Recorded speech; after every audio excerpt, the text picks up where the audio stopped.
We are in week 2 of You're Not the Boss of Me. And week 2 is, this is great. This is how to say no to the emotions that compete for your control. We all have emotions inside of us. We all have things inside of us that kind of rise to the surface. Sometimes we hide them well.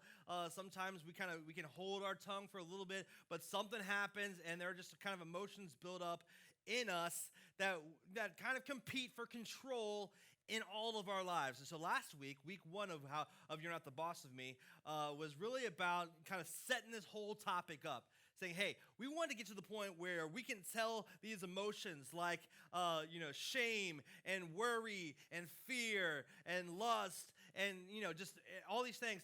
You're not the boss of me, right? You're not the boss of me. So let me ask you this question. What would you do if you knew you could get away with it? What would you do if you knew you could? Have you ever seen some of these surveys where you're like, where you see kind of like millionaires, kind of if you could get away with anything, what would you do? Or you kind of figure this out. I would ask the question the opposite way. If you were desperate, what would you do? It's almost the same answer, right? There's some things that you're like, if I could get away with it, I would do some things. But if I was desperate, I know that I could go to a place in my life that might not be the best place, but I might be desperate enough to do it. What would you do if you knew you could get away with it? I know all of us are kind of like, I wouldn't do anything wrong. I'm perfect, right? No, if you knew you could get away with it, though, there's some things in your life that I think that you would do. But what happens is, if we, external constraints, when those are removed, when fear is removed, our hearts are exposed. When external constraints are removed, when fear is removed, our hearts are exposed. It really kind of comes to surface. We hear about it a lot. In fact, sometimes you would say our character kind of rises. Our character rises out of circumstances. It shows our character, right? Our hearts are exposed when fear is removed and when external constraints are removed. Culture and life teach us to monitor and edit our behaviors, edit our actions. It teaches us to monitor our actions, but it does not teach us to monitor our hearts. In fact, our culture actually encourages us to follow our hearts. Just follow your heart, man. Follow your dreams. Follow your heart. Like wherever your heart is, like just do that. It teaches us and encourages us to follow our hearts. Well, Jesus had something to say about this. And this is our key text for this entire series. This is found in Matthew chapter 15. And it says this is Jesus talking to a bunch of people. He says, don't you see that whatever enters the mouth goes into the stomach and then out of the body? But the things that come out of a person's mouth come from the heart. And these are what defile a person. These are what defile a person. In fact, Jesus was saying this because he was being challenged that his disciples weren't washing their hands before they ate. We talked about this last week. It seems kind of like a minor challenge, but they were looking for something to kind of, trap Jesus with, and he kind of called him out on how come you break the command of God for the sake of your traditions. And he says, this is what you need to do. These kind of little things, they don't put you, they don't defile you. They don't defile you, but the things that enter your body is not what defiles you. It's the thing that comes out of your body, that's what defiles you. Those are the things that defile. Those are the things that put you at odds with God and put you at odds with other people. He goes on, Jesus says, for out of the heart come evil thoughts, murder, adultery, sexual immorality, theft, false testimony, slander.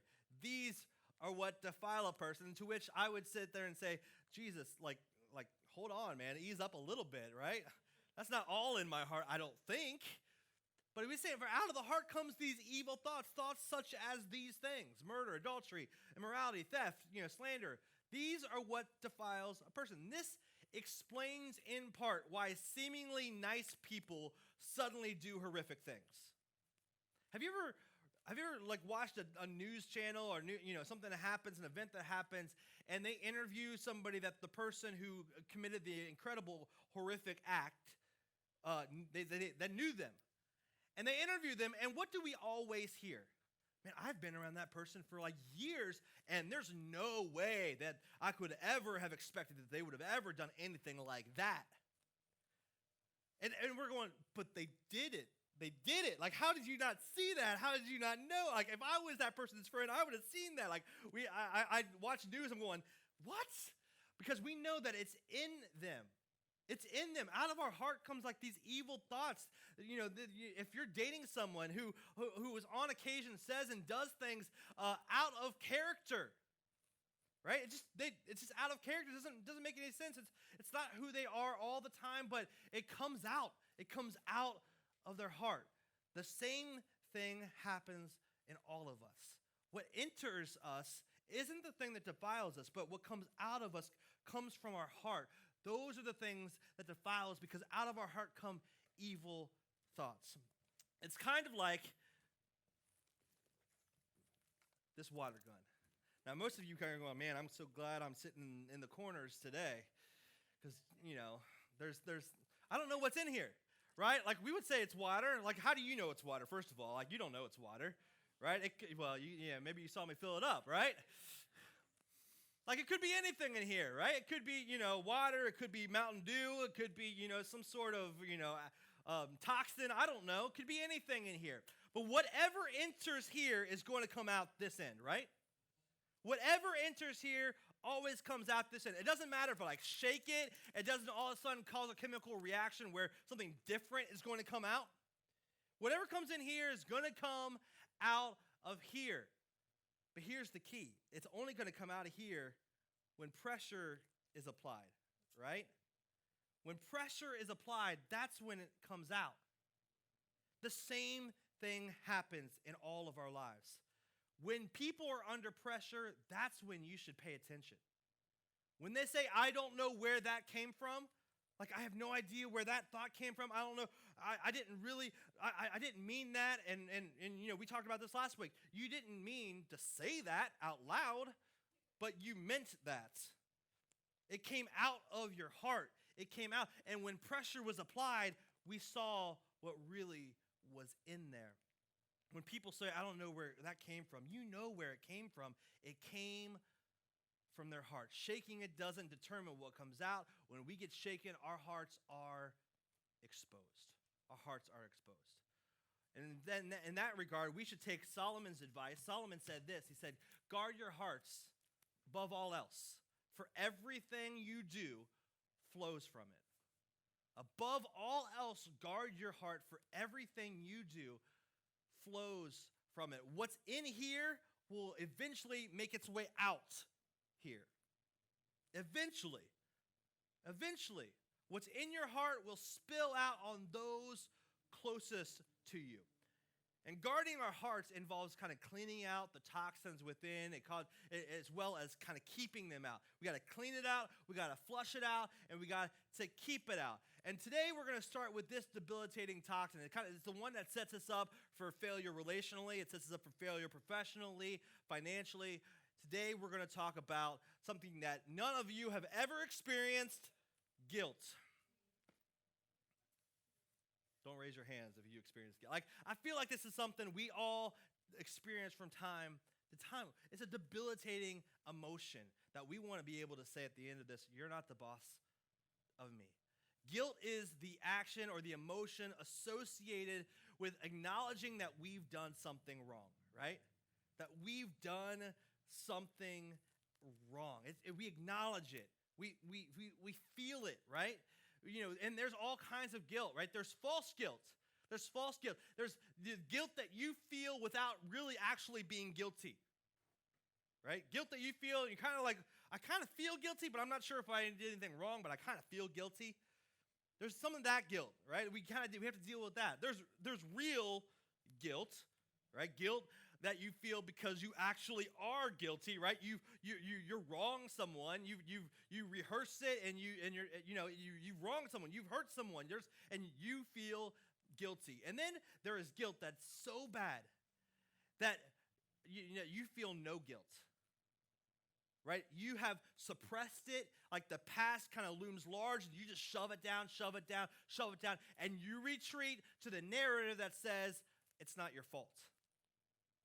it's not my fault. I don't feel guilt. It's not my fault. It's not my fault at all. Like, I don't want to feel guilty at all. I'm just going to keep telling myself it's not my fault until I don't feel guilty anymore. Here's the thing with guilt. Like, if you can rehearse it and it becomes part of your life, if you're not careful, it begins to define you. It begins to define you. And denying the guilt, saying it's not my fault, I don't have it, it's not my fault, or being defined by it empowers it. Denying the guilt or being defined by it empowers the guilt. Guilt throws you off balance. It becomes the boss of you. It becomes the boss of you. And it becomes the boss of you because it creates this relationship. It creates this debtor relationship between us and ourselves or between us and others, right? And every wrong against another person is an act of theft. Like we've taken something from them. And so we've created this terminology. We owe them something. Like, I owe her an apology, or I don't know how I can make it up to them. Like, we feel this guilt, and this is kind of what it feels like. We feel like we've created this debtor relationship where we actually owe something. We owe her an apology. I owe him an apology, or man, how am I ever going to be able to make that up to them? I don't know what am I going to be able to do? And we don't experience guilt as debt, though. We experience guilt as weight, right? We experience guilt as weight. Weight throws us off balance. It affects our reactions. It affects our compassion. It affects our parenting. It even affects our ability to forgive. Weight is something like this, and we've created this terminology. When it leaves us, when we kind of fix this, what do we say? We say, I feel like a weight has been lifted off of me, right? We say that when we get rid of it, when we get rid of that kind of guilt, when we get rid of that feeling, that emotion, we feel better or we feel lighter. That is kind of that's what happens. So guilt is a weight that we carry everywhere. It's a weight that we carry everywhere in all of our relationships every day. And if you carry it and you bury it, it really eventually evolves into anger. It evolves into anger. You pick it up at work, you're going to take it home. If you pick it up at college, you're going to take it to the next season of your life. If you pick it up on a business trip, it travels with you and it evolves into anger. And you're angry with yourself. You're angry with yourself, but anger leaks.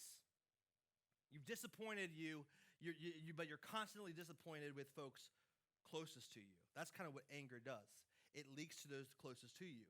You've disappointed yourself, and you've disappointed you, and you're living with that guilt. And sometimes you're living with that guilt where you feel guilty, and sometimes you're living with that guilt where you've pressed it down so far that you're like, it's not my fault. But either way, it evolves into this anger where you've disappointed you know that. But not only that, but you've disappointed those, or you're constantly disappointed by those around you. You didn't live up to your own expectations. Now nobody else can live up to your expectations. Guilty people rarely make this connection, by the way. You know, they never really put a finger on the source of their fury. Their failures disappear into the recesses of their hearts, while everybody else, their failures are plain to see. I think about that. I think about that in my life, where if I felt guilty about something, like it can really, if I'm not careful, I can deny it, or I can be defined by it. It can evolve to anger, where all of a sudden now I'm pointing blame and I'm bringing out the faults in everybody else. Why? Because I want them to feel guilty, because it'll mask the guilt that I feel. Those of us who refuse to face it do so for good reason, though. We all do it. We refuse to face the guilt. We do it for a good reason, because to face guilt is to stand condemned. It's to stand condemned. There's no recourse. You know, I can't undo that thing, or I can't unsay that thing. I can't, go back and my kids, I can't take them back to their childhood and relive that moment or those moments in their lives again. I can't undrink. I can't be unfaithful. I can't do all these. I can't do that. And so there's no recourse. And so we kind of feel condemned. And so what we do is we kind of create this narrative where we just move on. Except we can't do that either. We can't do that either. The past wasn't designed to be left behind. The past wasn't designed to be left behind. You don't have to be defined by it. You don't have to deny it. That's what we tend to do. That's what we gravitate towards. Jesus gave us another option. He gave us another alternative. And Paul said it best. I want you to hear his words. These words of a man who had regret more than anyone here combined. He heard the cries of men. He heard the cries of women who he had arrested and executed. They haunted his dreams. Right? He faced their relatives and he documented his own guilt. But this is what, it was forever part of his story. But it wasn't the whole story of his life. And this is what he said in Romans chapter 8. He says, therefore, there is now no condemnation for those who are in Christ Jesus. That is great to see, especially when we feel guilty. Because we're sitting there like, you know what? Oh, good, I have an out. It says right there in the Bible there's no condemnation. But do we feel less guilty when we see that? Rarely. We're like, good for you, Paul. You don't feel guilt anymore. I still have this weight on my life. I still have this weight on my life. There's no condemnation for those who are in Christ Jesus, because through Christ, the law of the Spirit who gives life has set you free from the law of sin and death. That's what he's saying. There's no condemnation because the law of the Spirit who gives life has set you free from the law of sin and death. The law of sin and death is when you sin, you're stuck. There's nothing you can do but grovel or deny it. Guilt is the boss of you, in other words. Guilt is the boss of you. This is what he goes on to say. For what the law was powerless to do. For what the law was powerless to do, right? The only thing that the law, like the federal law, state law, personal law, marital law, whatever, can do is condemn us and punish us, right? It underscores our guilt. That's what law can do. But what Paul's saying is what the law was powerless to do, God did. What the law was powerless to do, God actually did. That is incredible. That is awesome to be able to see and experience and accept and apply to our lives. He did it by sending his own son in the likeness of sinful flesh to be a sin offering for us. At the cross, Jesus took what you actually deserve on himself. What you actually deserve on himself. He took divine condemnation. He took self-condemnation. He took all condemnation and he took it upon himself. He says, bring your guilt to me with your eyes wide open, without any stories, excuses, or narratives. And together, we will agree that you are guilty. We'll agree that you are guilty. Right? You broke their heart. You lied to get your way. You were irresponsible with your body. You knew better, but did it anyway. Let's own it. You are guilty. But what else Jesus says is that you are guilty, but not condemned. You are guilty, but not condemned. Essentially, what he's saying is, when I see you, I don't see that. When I see you, that thing that is weighing you down, that thing that you're suppressing, that you're shoving down, that you don't want to admit, I don't see that thing. When I see you, I don't see that. You're guilty, but you're not condemned. God did it by sending his own son as a sin offering for us. And it goes on. And so he condemned sin in the flesh in order that the righteous requirement of the law might be fully met in us. He condemned sin in the flesh in order that we could be righteous, that we could have right standing with God, that the requirement of the law, right, for the wages of sin is death. The requirement of the law of sin is death, but we don't want to be punished. We may be guilty, but we're not condemned. It can be fully met in us because of what Jesus did and because of what he took on himself. God chooses to love and to listen to you as if it had never happened. As if it had never happened. You're guilty because you did it, but you're not condemned because Jesus took your condemnation. Is that a big deal? Does it really make a difference at all? Yeah. It makes a really big difference. It makes a really big difference. And there are 4 implications of you're guilty but not condemned that I want to share with you. The first one is this: you forfeit the right to condemn yourself because you are not yours to condemn. You forfeit the right, if you are guilty but not condemned, you forfeit the right to condemn yourself because you are not yours to condemn. You are not your own guilt and condemnation. You're not your own, right? Guilt and condemnation are not the boss of you. They're not the boss of you. They're not telling you what to do. You can tell shame. You can tell embarrassment. You can tell guilt. Hey, I'm guilty, but I'm not condemned. If I have no right to condemn myself, then what am I doing? Why do I keep saying you're guilty? Why do I keep beating myself up about the same thing over and over and over and over again? You forfeit the right to condemn yourself. And a lot of times, sometimes we relish in this idea. We relish in the idea to condemn ourselves because we feel like, okay, if we're punishing ourselves, we deserve that in a certain way because we know we're guilty. But what happens when we really accept what Jesus did for us? If we have a relationship with Jesus, if we really believe and apply that there's no condemnation for those who are in Christ Jesus, does that mean that you can just freely sin? Absolutely not. Does it mean that you're condemned? No. But what it does mean is that you shouldn't just keep punishing and heaping punishment on yourself and saying, hey, I deserve this because I screwed up, I messed up, I'll take it. No, you forfeit the right to condemn yourselves because you are not yours to condemn. You don't get to condemn yourself. The second part is this: your guilt will remind you, but not define you.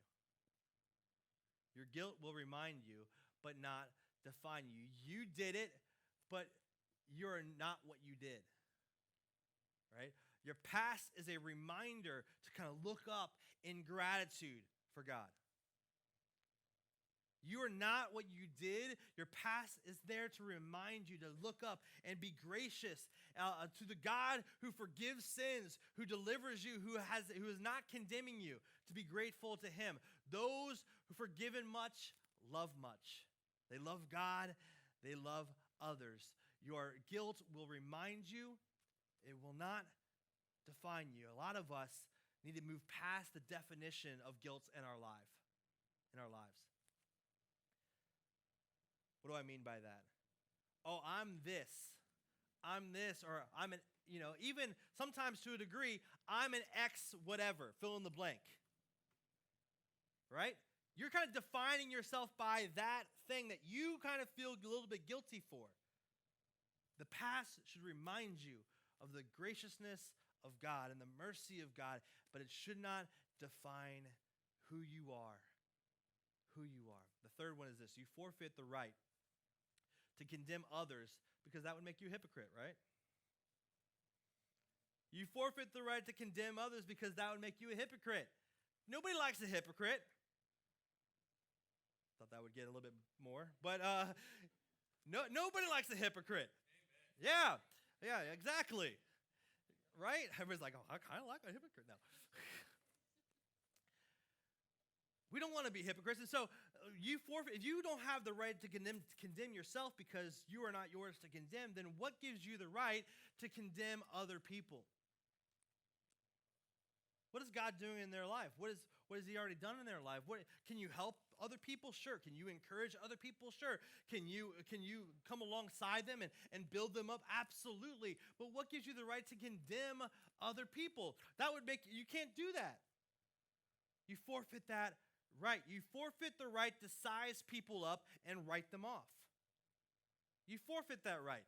You're perfectly positioned now. You have been forgiven much. You are guilty, but you're not condemned. When God sees you, he doesn't see that. You are perfectly positioned to love the unlovable and forgive the unforgivable. And that changes the world. That changes the world.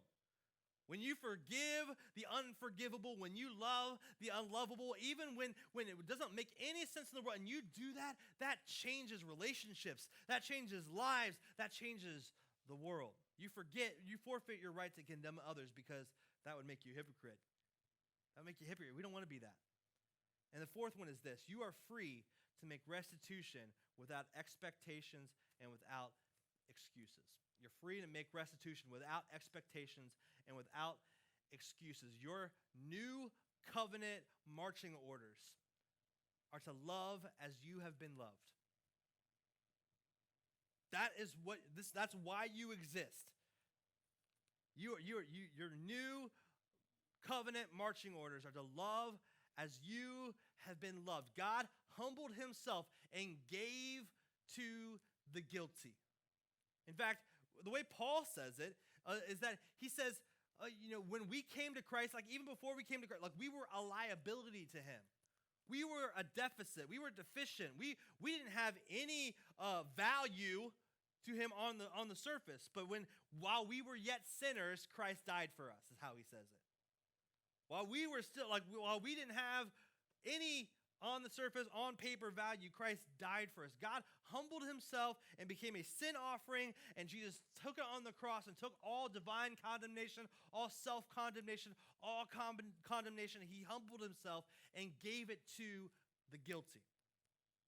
How can we do less for those we've hurt, regardless of their guilt? Regardless of our guilt.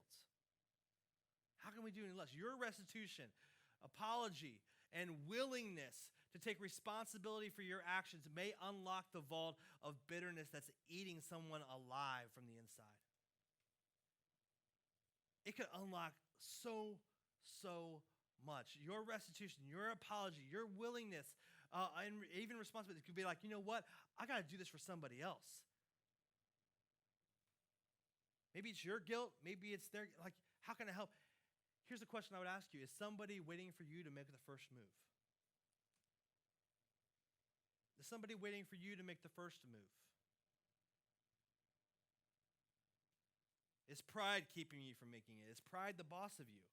Right? I mean, Jesus humbled himself for you, and now it's our turn. And we got to stop with the stories. We got to stop with the excuses.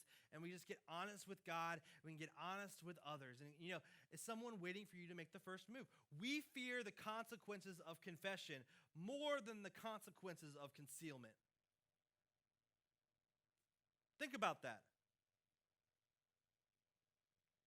We fear the consequences of confession more than the consequences of concealment. Because what happens when we feel guilty? Our natural inclination is to conceal, to mask it, to hide it, to not let other people know that we're guilty, that that's in our hearts.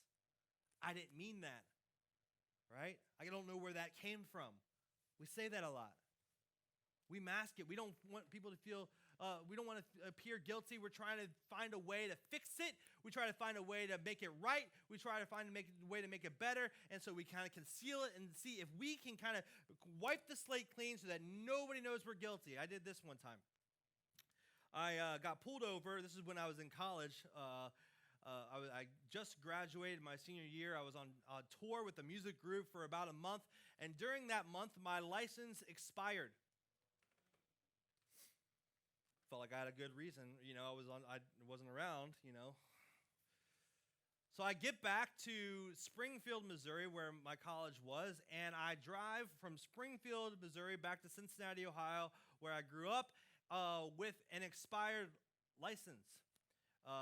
That wasn't, who has driven on it? Don't answer that question. Yeah, exactly. So I get pulled over in Nowheresville, Illinois. I get pulled over for speeding, for not having my seatbelt on, and for having a expired license. It was like 15, 20 years ago. Come on. But it was a law. I think it just became a law recently, before, I don't know. Probably not. It was like the trifecta of like violations, right? It was just like, okay, I don't know why the officer let me just drive the rest of the way home. I'm 2 states away. I still got a way to drive. Why did he let me do that? I don't know, but he let me do that. So I get home, and I'm feeling so guilty about this. I feel so guilty about this, but I don't want to tell my dad at all because I know there's punishment on the other end of the truth. So what do? I conceal it. I conceal it. I think some of you heard me tell this story before. I conceal that incident. But in the background, I'm trying to figure out how I'm going to pay this hefty fine, not having a job and just out of college, right? And no money, obviously. What am I going to do? How am I going to do this? So I'm looking at everything, right? I'm trying to sell like my old baseball cards. I'm trying to give plasma. I'm trying to figure out any kind and every kind of way to kind of strangle up money. When I asked that question, what would you do if you're desperate? I was pondering a lot of different scenarios of what I would do because I felt like I was that desperate. I have both my kidneys still. It didn't get that far because I talked to my grandma, right? Grandmas are good. Grandmas like to help grandkids out from time to time. So I decided I'm going to be honest with my grandma because my grandma loves me and will not condemn me and will try to help me out, right? There'll be no consequences of this, but I'm going to open up to her. So she hears me out. She's like, oh, I want to help you out. How much is it? She writes me a check for that amount, and I'm like, yes, I'm out of the woods. I don't have to tell my dad. I've concealed it. I'm guilty, but now it's going to be a clean slate. He's never going to have to know. My dad balances my grandma's checkbook. I don't know that. I didn't. I found out. So I get home one day, and my dad has a letter for me on the kitchen table. It's a letter come on. It's late at night. I read this letter, and I am just like, my whole demeanor, like that weight was real. Like all that weight that I had on me that I felt was lifted off of me when my grandma wrote me that check had now been put back on me almost tenfold because the fear of confession, I didn't fear confession as much as I feared concealment. He was like, you hid this from me. Why did you hide it from me? If you were just truthful with me, it would have been all fine. I wouldn't have condemned you either. But because you chose to hide it from me, now it's worse. We fear the consequences of confession, of being honest and truthful and vulnerable with those who are close to us more than the consequences of concealment. When in reality, when we conceal things from those we love, from those closest to us, it's worse. It's worse. That's a mistake. What it does is it makes guilt, it makes shame and denial the boss of us. Past will remind me, but it won't define me. It won't define me. Guilt, you are not the boss of me. You are not the boss of me. If you're having a hard time forgiving yourself, some good news. Yourself has already been forgiven. You've already been. There's no condemnation for those who are in Christ Jesus. What the law could not do, what the law was powerless to do, God already did. God already did. There's a lot of us that might be dealing with or living with suppressed guilt, false guilt, or just guilt that's shoved so down that we don't think it's our fault anymore. We've convinced ourselves of that. But if we took a moment to be honest with ourselves and realize that this weight could be lifted because, hey, yeah, we're guilty, but we're not condemned. There's hope.